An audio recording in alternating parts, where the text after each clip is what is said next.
Most of us, when we come home from a long day of work, the last thing we want to think about is, oh my God, what am I going to make for dinner? We're here at Whole Foods today doing a cooking demonstration on how to prepare healthy and satisfying meals at dinner time.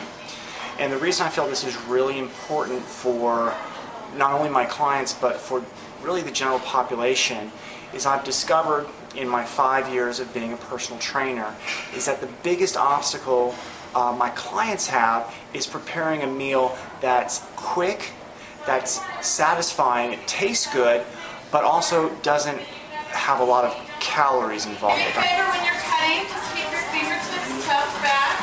Okay, so now we're just going to put it right back in the oven, right? With the towel. With the towel and the non-chicken. We're using the towel, yes. So back to the onion. When you get to this back side, you do have to change your grip just a little bit. And it's done. It's perfect. See how pretty that looks? No fuss, no muss. And that's so great. And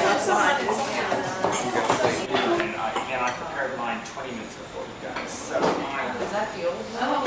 all right. So how is it, everyone? Think you can make it on your own? Absolutely.